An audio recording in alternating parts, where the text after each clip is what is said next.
معاشرے میں سکون پیدا ہوگا. بے ادبی کریں گے تو اس سے معاشرے میں بے سکونی، بے چینی، بے قراری. ہمارے ہاں تیزی سے بے ادبی پرموٹ ہوئی ہے، پرموٹ کی گئی. یعنی اب ہم گپ شپ نہیں کرتے. یہ جو گپ شپ ہے نا، اب ہم نے کسی اور گناہ کا نام بدل کے گپ شپ رکھا ہے. اصل میں کرنی ہے چگلی، غیبت. نام ہے اس کا گپ شپ. جس طرح لوگوں نے جھوٹ کا نام بدل لیا نا، جھوٹ کا نام بدل کے لوگوں نے بہانہ رکھ لیا ہے. کہتے میں کو بہانہ کر چھڑیا سی، حالانکہ اصل بات یہ ہے کہ جھوٹ بولا تھا. ہم نا تیزی سے ایک دوسرے کے خلاف تعفن پھیلایا. اور جب میں کسی کے خلاف لوگوں کو اکسا رہا ہوں تو میں یہ کیسے سوچ سکتا ہوں کہ میرے حق میں رہ جائیں گے؟ کسی کے حق میں نہیں رہے. آپ نام لے لیں، معاشرے میں پوچھ لیں پولیس والے کیسے ہوتے ہیں. لوگ کہیں گے توبہ توبہ. چلو جی، پولیس والے خراب ہو گئے تو پٹواری ٹھیک ہوتے ہیں؟ ہاں نہ تو کرے نا. چلیں ان کو بھی چھوڑ دیتے ہیں. سیاستدان، تاجر، چلیں آپ کبھی تجربہ کر لیں، عوام میں بیٹھ کے پوچھیں مولویوں کے بارے میں کیا خیال ہے. میں صحیح کہہ رہا ہوں آپ کو؟ آپ پوچھ لیں. بہت سارے لوگ کہیں گے اللہ ہی بچائے جی. میں صحیح کہہ رہا ہوں، اور یہ ہنسنے کے لیے نہیں، رونے کے لیے کہہ رہا ہوں.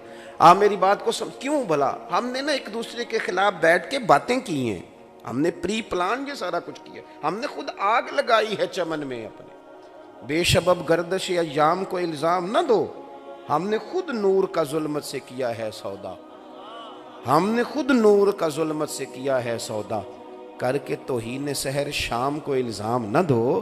ہم نے خود پرموٹ کی بے ادبی، توہین، ایک دوسرے کے خلاف کہانیاں. ایسا تو نہیں ہے نا کہ میں کسی کا ادب کروں اور میرے شاگرد میرے مرید نہ کریں. یہ کیسے ہو سکتا ہے؟ ہم نے کیا ہی نہیں، مزاج ہی نہیں بنایا، یہ ذوق ہی نہیں.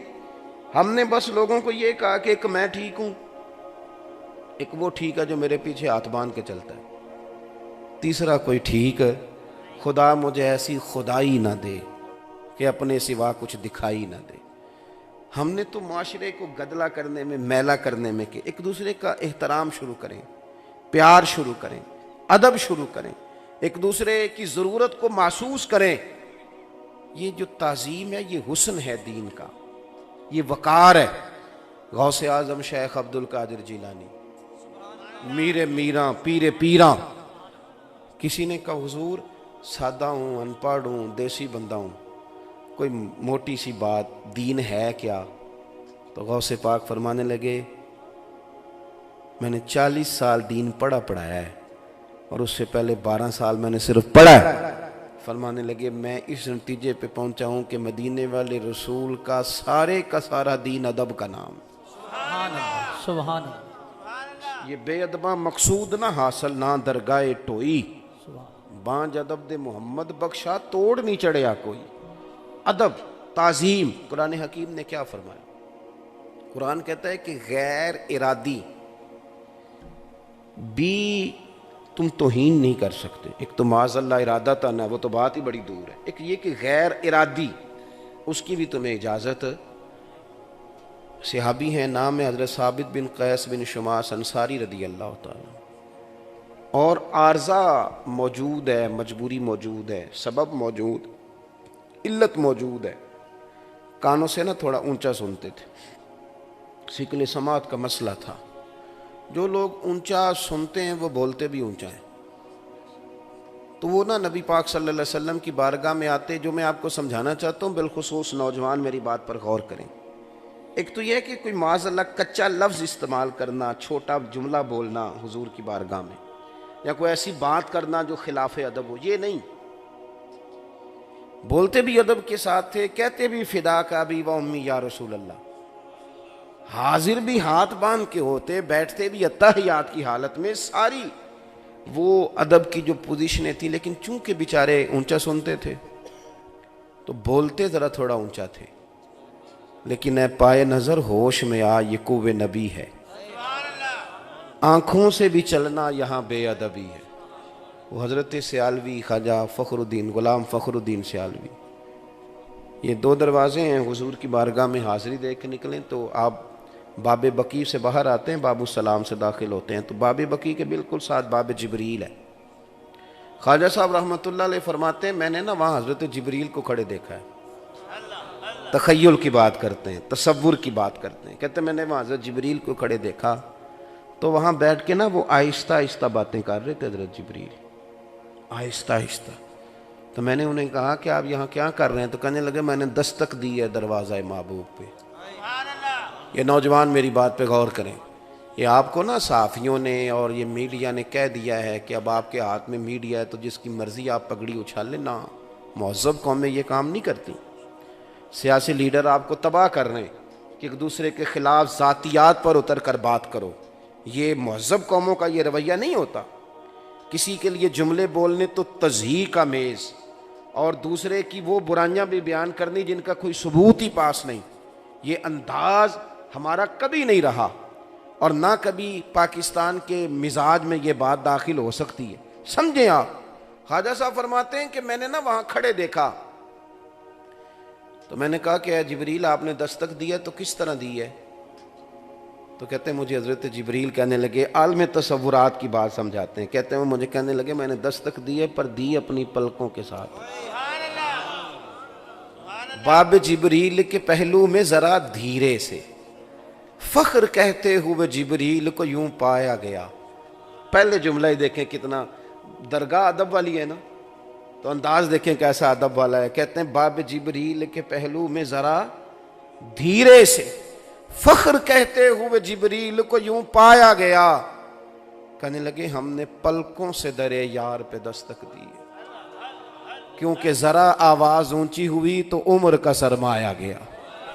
حضرت ثابت بن قیس تھوڑا اونچا بولتے تھے حضور کی بارگاہ میں, اور مجبوراً عارضہ تھا. اللہ تعالیٰ نے قرآن حکیم نازل کر دی.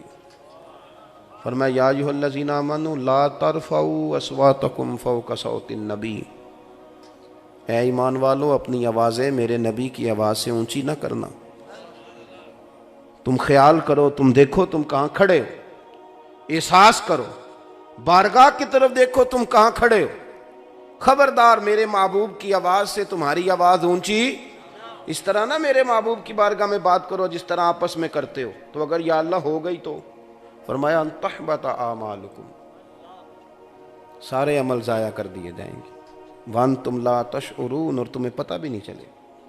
ضائع اعمال یعنی تمہارا حج, زکوٰۃ, روزہ, نماز, صدقہ, خیرات, یہ بچ تب سکتی ہے جب تمہارے اندر ادب رسول ہو. یہ بچے گی تب جب حضور کا, اور یہ قرآن حکیم ہے, کسی شاعر کا تخیل نہیں, یہ قرآن حکیم ہے. یہ کسی صوفی کا ادب نہیں, یہ قرآن ہے اور یہ نص ہے. چھوڑ دیں جو ہم نے کام شروع کیا ہوا ہے نا, ہمارے ذمے نہیں ہے لوگوں کا حساب, وہ رب کریم خود لے لے گا. ہم نے پرموٹ کیا معاشرے کے اندر توہین کا رویہ, تضحیق کا رویہ, مذاق بنانا. اور ایک بات اور یاد رکھیں, نبی پاک صلی اللہ علیہ وسلم نے فرمایا اگر تم نے کسی بندے کو ایسی جگہ رسوا کیا جہاں اس کی عزت بنی ہوئی تھی تو خدا تمہیں وہاں رسوا کرے گا جہاں تمہاری عزت بنی ہوئی ہوگی. آپ اپنی عزت ایک صورت میں کرا سکتے ہیں کہ دوسرے کی عزت شروع کر دیں, ورنہ یہ ممکن نہیں ہے. ہمارے ہاں لوگ یہاں تو عزت مانگ کے لیتے ہیں یا چھین کے لیتے ہیں, یہ مزاج ہے. یا مانگیں گے کہیں گے تو میری عزت نہیں کرتا, آ جاؤں گا یار تیری محفل پہ پر تجھے پروٹوکول نہیں دینا آتا, یہ مانگی ہے عزت. اور یہاں چھین لیں گے. چھوٹی والی سالی کی شادی تھی تو داماد صاحب ناراض ہو گئے, کہنے لگے وہ تیرے ابا نے, تو اپنی بیوی سے کہتا ہے تیرے ابا نے تو مجھے ٹیوٹے میں بٹھا دیا, کار میں نہیں بٹھایا, اٹھا بچے گھر چلے. تو بوڑھا سسر بیچارہ ہاتھ باندھ رہا ہے, کہتا ہے پتر تیری مہربانی, غلطی ہو گئی, اگوں نہیں کرتا. وہ بیچارہ منت کرتا ہے, روتا ہے. بچی کی شادی ہے نا, بیٹی اور داماد چلے جائیں گے تو کیسے نظام چلے. رویا, بلا کے لایا, صرف کار میں نہیں فرنٹ سیٹ پہ بٹھایا, بوڑھے کو رلایا, چلو لے لی عزت. تو یہ عزت آپ نے کرائی نہیں, یہ تو آپ نے چھینی ہے, یہ آپ نے چھینی ہے. عزت چھینی نہیں جاتی, اس طرح کے کام کیے جاتے ہیں کہ عزت کرنے کو دل کرے. ہم بوجھ بن کے عزت لیتے ہیں, بوجھ بن کے عزت نہ لیں. آپ نہ مانگیں نہ چھینیں, کام کریں اور عزت کریں. آپ عزت کریں. آپ کہیں کہ میں بیوی کی بہن کی شادی میں آیا ہوں تو میری بھی تو بہن ہے نا، تو آپ کہیں کہ میں تو مطلب یہ کہ بس میں بیٹھنا کیا